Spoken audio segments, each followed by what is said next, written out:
Halo guys, anjir. Kita upload lagi ya, ntar.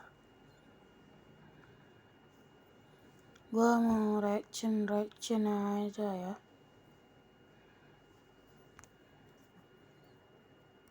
Ntar guys ya. Aduh, ngelag banget foto.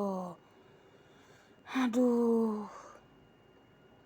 Ngelag banget foto.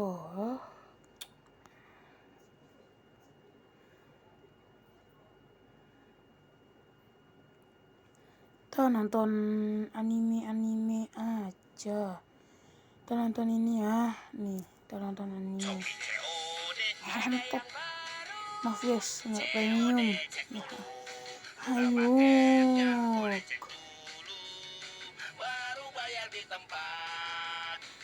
Taruh.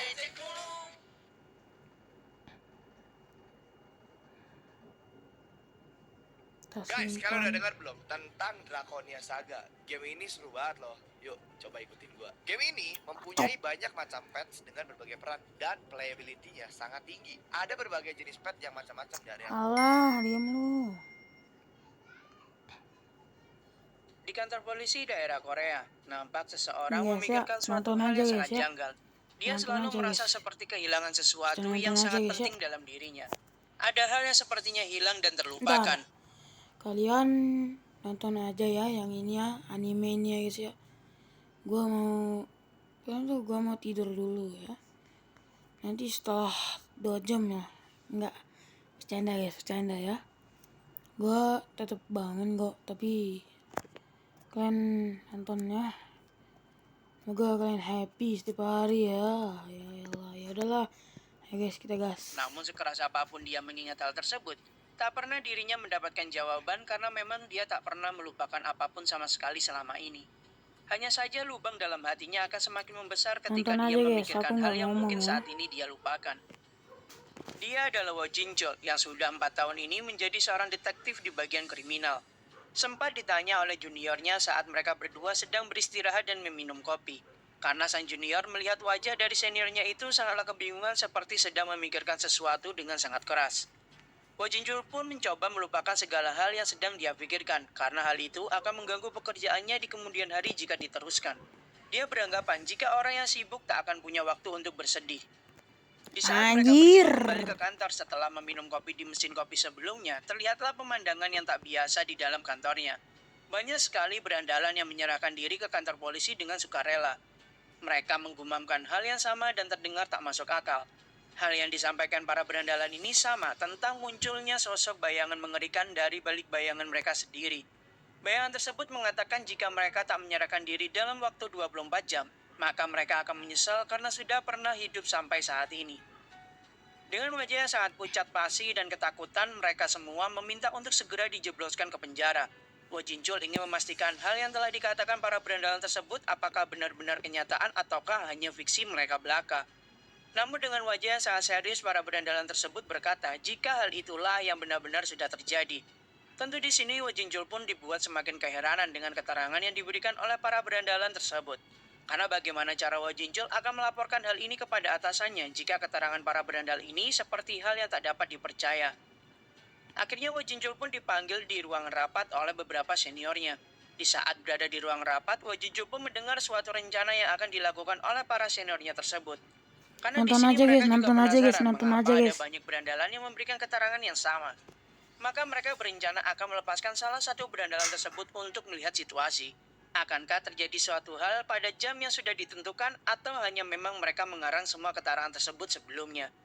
Awalnya Wo Jinjul tentu menentangnya karena hal ini menyangkut nyawa dari manusia lain.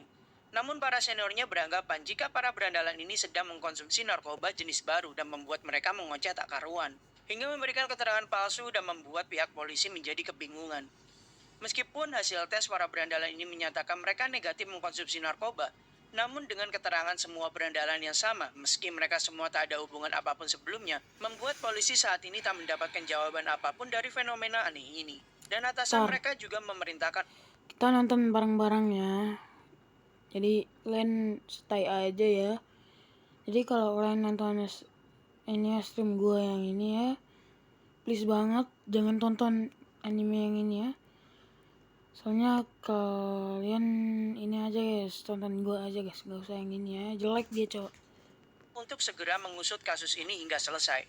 Tentu mereka tak memiliki cara lain lagi selain cara terakhir tersebut. Wo Jinjun mengkhawatirkan jika benar-benar akan terjadi sesuatu hal yang mengerikan sesuai dengan keterangan mereka semua sebelumnya. Namun hal tersebut ditertawakan oleh para seniornya. Karena apakah mungkin hal konyol seperti yang dikatakan berandalan mabuk tersebut akan benar-benar terjadi? Mereka meyakinkan jika tak akan terjadi hal buruk selama mereka tetap mengawasi dengan benar umpan yang akan dilepaskan oleh mereka. Dan nanti juga akan ada banyak petugas yang disebar untuk menanggulangi kaburnya umpan tersebut. Mereka berharap jika hal yang dikatakan para berandal itu benar-benar terjadi, supaya mereka bisa menangkap pelaku yang sudah mengancam para kriminal-kriminal ini. Lalu di sini mereka pun tak mewajibkan Wo Jinjul untuk ikut serta jika memang dia tak bersedia. Namun dengan sangat yakin Wo Jinjul pun mengatakan jika dia ingin ikut serta dalam tim ini. Singkatnya mereka semua sudah berada di suatu pabrik terbengkalai di suatu tempat. Sang berandalan yang menjadi umpan pun berteriak histeris dan memohon untuk tak melakukan hal ini kepadanya. Karena jika mereka tak segera memasukkannya ke dalam penjara, dia yakin akan segera mati setelah ini karena sosok mengerikan yang akan mencabut nyawanya akan muncul setelah ini. Sang detektif senior pun berkata jika hal yang dikatakan oleh berandalan tersebut terdengar tak masuk akal. Dan dia juga menyampaikan jika tak perlu khawatir karena semua personil yang ditugaskan akan ikut mengawasi. Maka jika terjadi suatu hal yang seperti dibayangkan oleh sang berandalan tersebut, semua personil polisi akan segera bertindak untuk melindungi nyawa sang umpan. Di sini Wo Jinjul pun merasakan hawa di tempat ini berubah menjadi aneh dan atmosfer di ruangan tersebut seperti tak seperti biasanya. Singkatnya hitungan mundur untuk waktu 24 jam yang sudah ditentukan pun tiba. Sang berandalan itu pun merasa kebingungan karena tak terjadi apapun pada dirinya saat ini. Tentu hal itu membuat sang detektif senior menjadi semakin yakin. Jika para berandalan ini hanya takutan, dia berkata jika memang hal dalan ini hanya sedang berhalusinasi karena Pencet obat sumpah. terlarang yang sudah mereka konsumsi. Maka dari itu dia meminta sang berandalan tersebut mengakui hal yang sebenarnya terjadi. Namun dengan mimik wajah yang semakin ketakutan dia berkata jika memang hal yang disampaikan itu benar adanya. Karena sebelumnya mereka ada berempat saat kejadian itu terjadi. Belum selesai dia bercerita, Wo Jinjul pun terkejut dengan hal yang saat ini dia rasakan. Dia berteriak meminta semua orang menjauh dari tempat tersebut. Namun peringatan dari Wo Jinjul sudah terlambat. Para seniornya pun sudah terhempas jauh ke dinding karena suatu sosok hitam yang keluar dari balik bayangan sang umpan. Hal itu seketika membuat para senior Wo Jinjul pun pingsan seketika. Dan tentu sang berandalan pun menjadi sangat ketakutan setelah melihat sosok semut mengerikan di depannya dengan cakar tajam yang sudah siap mencabik-cabik dirinya hingga tewas. Wo Jinjul yang terkejut merasa jika hal yang dilihatnya bukanlah halusinasi semata, dan itu benar-benar kenyataan. Dia melihat sosok monster semut hitam dan berjumlah 3 sosok sekaligus keluar dari balik bayangan sang umpan. Dengan teriakan penuh keputusasaan, sang berandalan tersebut akhirnya tercabik-cabik hingga tak tersisa di depan mata Wo Jinjul. Saat semua sosok mengerikan itu memandangi wajah Wo Jinjul, tentu hal itu membuatnya merasa ketakutan dan membuatnya mundur secara perlahan-lahan. Namun di saat salah satu monster itu ingin mendekati Wo Jinjul, ketua dari kelompok monster itu pun menghentikannya dan memandangi Wo Jinjul dengan mimik muka yang sangat tajam.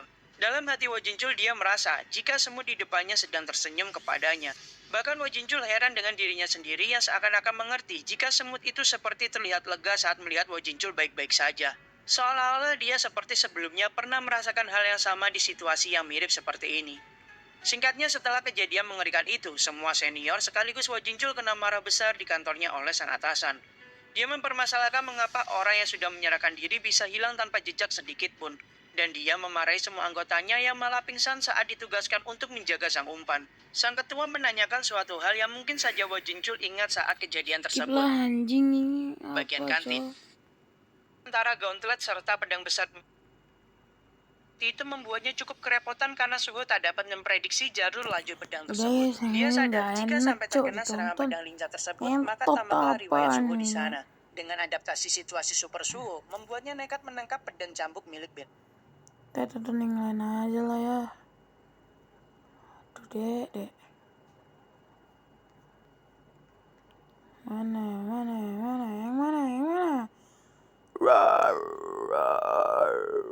Aduh cok. Mana? Ini aja lah guys yang gua ini ya, yang gua tandain nih. Nah ini nih, nah. Yang 11 jam ya. Aduh dek. Ngentot 11 jam goblok. Sekali lagi, saya tidak mengharapkan saweria atau traktiran kopi. Simpan saja untuk jajan kalian. Tapi tolong pengertiannya. Jangan buru-buru skip iklan. Terima kasih. Pada tahun Jianwen, setelah kematian Kaisar pertama, ketika Kaisar kedua Jianwen naik tahta pada tahun keempat Oke guys, pemerintahannya, ayo kita mulai. kekacauan di Murim dimulai, khususnya di wilayah Jiangxi, Provinsi Nanchang. Bisik-bisik Gedung merah ini anjing. adalah gedung aliansi seni bela diri Murim. Bendera-bendera aliansi Murim berkibar di Ini sekelilingnya. bisa 3 jam, Gedung 2 ini jam guys lumayan videonya, tinggi Cok. dan tampak Atau kokoh. enggak 5 jam, Seorang pria 11 jam ya. berdiri di depan kerumunan dengan pakaian yang senada dengan gedung tersebut. Di depan khalayak ramai, seorang pria mulai berpidato. What the hell? Para petinggi hadir untuk mendengar pidatonya. Pria itu adalah ketua aliansi bela diri saat ini, bernama Lee Jong-baek. Dia mengumpulkan semua orang untuk menyampaikan rasa terima kasih atas nama Murim. Dia mengatakan bahwa kejahatan harus dihancurkan. Dunia seni bela diri akan damai dan jalan di depan akan bersinar. Ketua aliansi mengatakan bahwa hari ini mereka semua telah berkumpul untuk pertama kalinya dalam Udah sejarah 11 jam. Murim Iya, Cok. untuk menghadapi satu musuh yang kekuatannya tiada 11 jam, tanding. 11 menit. Dia juga mengatakan jika mereka bersatu, maka Ini mereka baru akan 11 dapat jam. mengalahkan orang Nah. itu. Dia berbicara seolah sangat yakin bahwa mereka pasti akan menang. Dia melanjutkan, meskipun Venom Dragon adalah orang tak tertandingi di dunia Murim, tapi itu akan jadi masa lalu. Karena sekarang dan di masa depan kita akan menjatuhkannya. Setelah pidatonya, semua orang memberinya tepuk tangan yang sangat meriah. Ketua aliansi mengeluarkan sesuatu dari lengan bajunya. Halo. Itu adalah 3 bendera dengan 3 warna yang berbeda. Pagi ini semua orang akan menerima Guys, 3 bendera ansap ini. like dia. Bendera ini akan digunakan Subscribe untuk Zaki. melancarkan rencana mereka untuk menjebak Venom Dragon, menggiringnya ke dalam perangkap yang sudah disiapkan. Bendera biru berarti racun ringan telah disebarkan di area itu, dan hanya prajurit tingkat kedua yang dapat memasuki area itu. Bendera hijau menunjukkan bahwa di bawah prajurit tingkat pertama tidak boleh mendekati lebih dekat dari 3 meter sampai bendera dikumpulkan. Dengan raut serius, dia mengeluarkan bendera merah sembari berkata, dan bendera yang terakhir, bendera merah, menandakan bahwa racun yang tidak ada obatnya disebar di area tersebut. Bahkan seniman bela diri tingkat tertinggi harus menjauh setidaknya 300 meter. Orang-orang yang hadir terkejut mendengar apa yang dia katakan. Dia meminta agar jika ada yang menghirup racun, mereka harus mengibarkan bendera untuk memperingatkan yang lain. Orang-orang mendengarkannya dengan antusiasme dan sedikit ketakutan. Ketua aliansi menambahkan, Ini anime jika ya cukup enak tidak lah ya. akan ada hari Ini esok untuk suaranya dunia loh. Murim. Kayak Pada oh saat ya itu, naik kuda seseorang yang say. tidak dikenal Ada melemparkan hell. sesuatu, melesat dengan sangat cepat, tepat ke depan ketua aliansi Murim berdiri, membuatnya sedikit terkejut dan marah. Benda itu terlihat dilempar dengan kuat, menyebabkan angin dan debu lumayan besar, dan batu-batu berserakan. Semua orang dibuat terkejut sekaligus bertanya-tanya dengan apa yang terjadi. Meskipun yang berada Apa di yang puncak ini? gedung tidak melihat apa itu, Lee Jong-baek berteriak dengan sangat marah Maaf dan ya bertanya setelah siapa yang berani melemparkan benda ini kepadanya. Dia bertanya lagi, jenis orang sombong seperti apa yang berani melakukan ini? Tiba-tiba, benda itu mengejutkannya saat dia melihatnya. Benda yang dilemparkan ternyata adalah salah satu bendera merah. Itu adalah seorang pria yang berani melemparkan bendera merah ke arahnya. Para tetua melihat dari gedung dan tidak mengerti apa yang terjadi. Orang-orang kuat tampaknya telah mengenali siapa pria itu. Pria ini ternyata adalah Venom Dragon itu sendiri. Dia terlihat sepenuhnya percaya diri dengan kemampuannya. Orang-orang penasaran bertanya-tanya kepada pria itu, apakah dia tahu di mana dia berada sekarang. Dia menjawab dengan heran, tentu saja dia tahu, karena jika tidak, dia tidak akan datang ke sini. Salah satu dari tetua berteriak marah, mengatakan, dasar brengsek. Tapi dia dihentikan oleh pria di belakangnya yang berpikir, untuk sampai ke sini, dia perlu mengatasi benteng keempat dan benteng ketiga. Wajahnya berubah drastis karena ternyata pria ini mampu menembus area di belakangnya. Terlihat di belakang Venom Dragon ada banyak mayat prajurit. Orang-orang mulai kelas menarik senjata banget. mereka tanpa tahu apa Wah, yang ngeri mereka banget nih lakukan. Venom Ketua Dragon. asosiasi melihatnya dengan wajah serius dan percaya diri. Venom Dragon menyadari bahwa mereka tidak bertemu satu sama lain dalam waktu yang lama. Pria itu berdiri dengan anggun di atas atap bangunan yang berlawanan dengan mereka. Sudah jelas dari wajah mereka bahwa mereka sangat marah dan tidak terima dengan kehadirannya. Semua orang juga mulai mengeluarkan senjata mereka untuk membela diri dari musuh yang berbahaya ini. Pada saat ini, Venom Dragon mulai meremaskan lehernya, seolah-olah mempersiapkan diri untuk pertempuran panjang dengan mereka. Semua prajurit menarik senjata mereka untuk menyerangnya. Sekarang Venom Dragon mengambil sehelai daun dan memasukkannya ke mulutnya.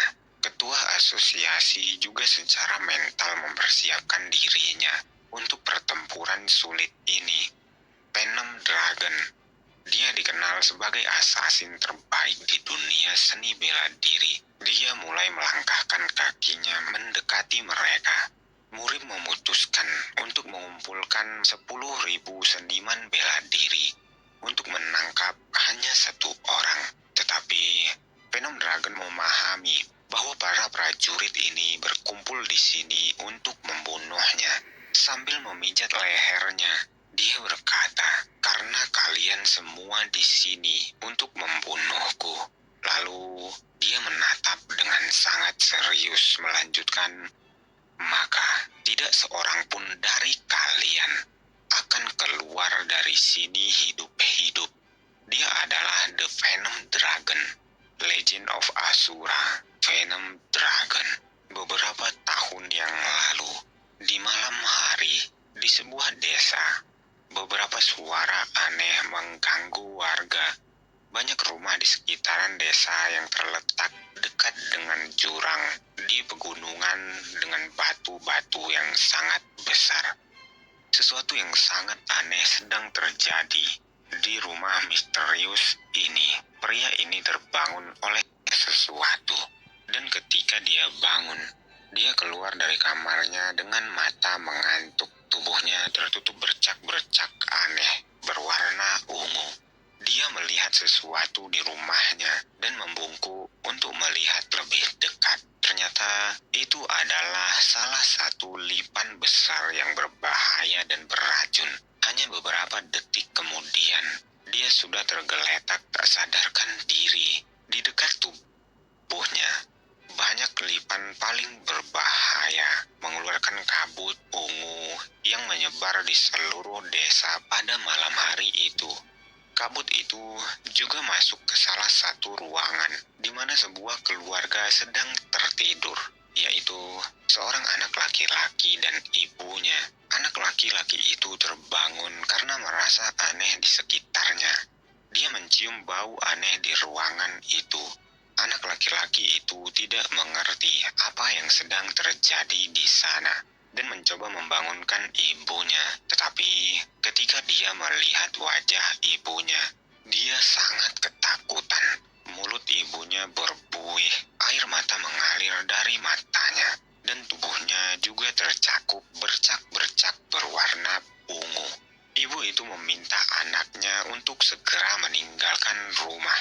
Anak laki-laki itu sangat khawatir kepada ibunya dan ingin membantunya dengan cara apapun. Tiba-tiba, wajahnya juga berubah dan matanya terbuka lebih lebar.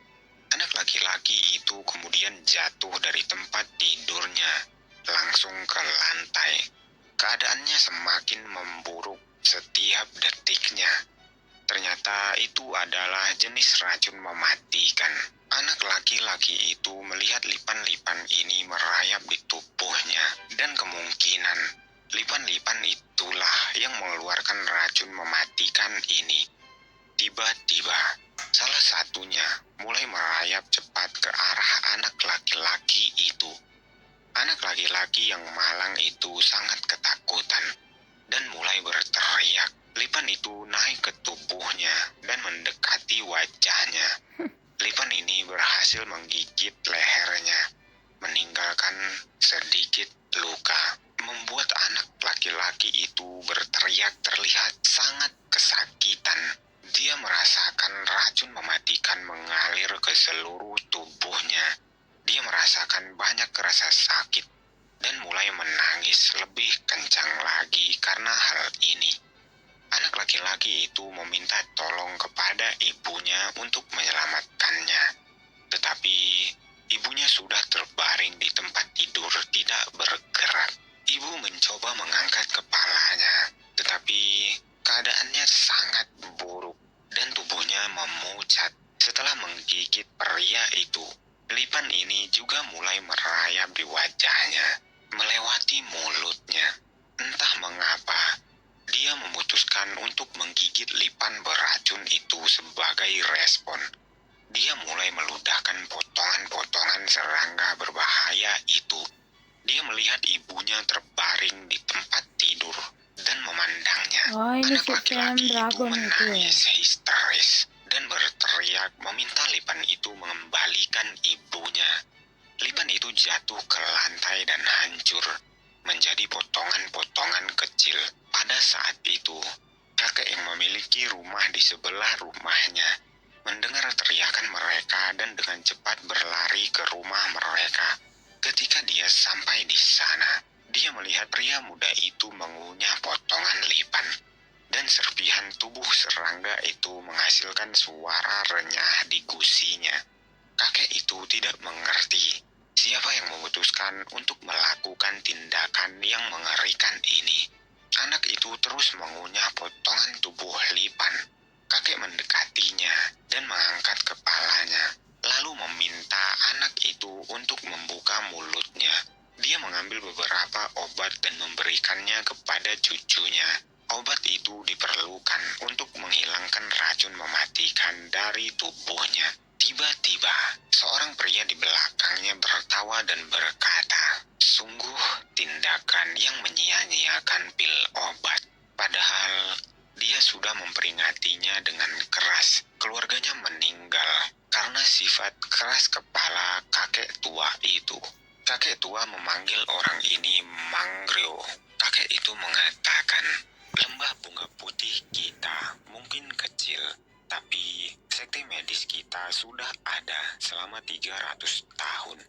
Apakah kamu pikir kita akan membiarkan diri kita menjadi sasaran sekte racun yang biasanya meracuni orang sampai mati?" Seolah tidak peduli, Manggrio mengangkat bahunya dan berkata, "Itu tidak masalah jika tidak ada yang hidup. Apa yang penting tentang sekte medis atau sekte racun ketika semua orang mati?" Kata-katanya membuat kakek itu marah, berteriak mengatakan, Aduh guys, "Dasar keparat, jika hanya makan untuk hidup, lalu apa bedanya hidup Masih seperti babi? Lembah bunga 14 putih jam. kita tidak akan tunduk 14 pada sekte menit. racun." Menghela Terus lo nafas, bilang Manggrio jam mengatakan, bapak lu lah "Sangat jam menyebalkan anjir. ketika obat dan racun memiliki jenis yang sama. Baiklah, jika itu Baiklah, yang kamu yakini, jika yang itu kamu maka yakini, hentikan maka apa yang kamu hentikan apa lakukan yang sekarang. kau lakukan sekarang. Bagaimanapun, akan Bagaimanapun, sulit menyelamatkan nyawa bacot cucumu." kontol. Lalu Manggrio tersenyum karena aku sangat berhati-hati dalam meracuni putri dan cucumu dengan racun 5.000 lipan yang berharga. Lalu dia tertawa, membuat udah kakek ya, itu udah ya. terlihat Lanjut sangat lanjut terkejut. besok ya. Lalu berpikir, Oke, bye-bye.